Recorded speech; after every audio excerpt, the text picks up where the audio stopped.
Bonjour, aujourd'hui je vais vous parler d'un sujet un peu sensible, tant pour les dirigeants d'entreprises innovantes que pour les salariés de ces entreprises. Ce sujet concerne les inventions de salariés. Prenons par exemple la situation suivante. Cher patron, je suis Yann Louk, ingénieur R&D au sein de votre belle entreprise, et dans le cadre de mes travaux de recherche, je suis arrivé à résoudre un problème auquel nous étions confrontés et suis arrivé à une solution qui me semble innovante. Peut-être faudrait-il envisager de la protéger par le dépôt d'un brevet. Cher Yann Louk, je suis ravi de vous compter parmi les talents de notre belle entreprise. Nous allons bien entendu étudier la brevetabilité de votre invention et déposerons une demande de brevet si cela s'avère opportun. Le régime des inventions de salariés est régi par l'article L611-7 du Code de la propriété intellectuelle. Cet article dispose que les inventions faites par le salarié dans l'exécution soit d'un contrat de travail comportant une mission inventive qui correspond à ses fonctions effectives, soit d'études et de recherches qui lui sont explicitement confiées, appartiennent à l'employeur. Attention! Même si l'invention appartient d'office à l'employeur, il faut impérativement verser une rémunération supplémentaire aux salariés. Prenons maintenant un autre cas.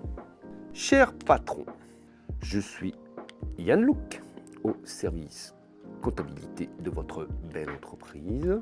Je discutais avec Roger de l'atelier d'un problème technique auquel il est confronté. Je pense être arrivé à une solution qui me semble innovante pour résoudre ce problème. Peut-être faudrait-il envisager de la protéger par le dépôt d'un brevet. Cher Yann Louk, je suis ravi de vous compter parmi les talents de notre belle entreprise. Nous allons bien entendu étudier la brevetabilité de votre invention et déposerons une demande de brevet si cela s'avère opportun. Sachez que, même si la R&D ne fait pas partie de vos attributions, nous saurons vous récompenser si nous décidons de déposer cette demande de brevet. En effet, si le salarié ne correspond pas à la définition donnée précédemment, par exemple, si l'invention est proposée par un directeur commercial, un responsable qualité ou un comptable, enfin, quelqu'un qui n'est pas employé pour chercher soit par son contrat de travail, soit dans le cadre d'une mission explicite. Alors l'invention appartient à l'inventeur. Mais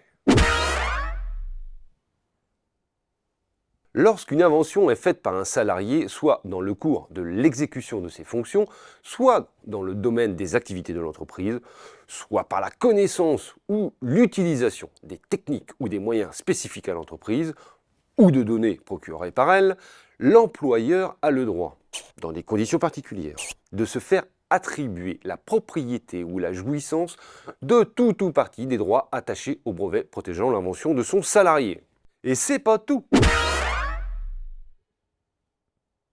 Si l'employeur s'approprie l'invention, il doit verser un juste prix aux salariés. Dans les deux cas, les textes ne fixent pas de montant précis. Il faut se référer à la convention collective à laquelle l'entreprise est attachée le cas échéant, ou à un règlement intérieur de l'entreprise. À défaut, il faut trouver pour l'employeur le montant qui va satisfaire l'employé et le motiver pour les éventuelles futures inventions. Voilà, j'étais un peu long aujourd'hui, mais le sujet le mérite. Et vous pouvez toujours récompenser l'inventeur en l'abonnant à la chaîne YouTube de l'EJLC. Mais honnêtement, je crains que ce ne soit pas suffisant.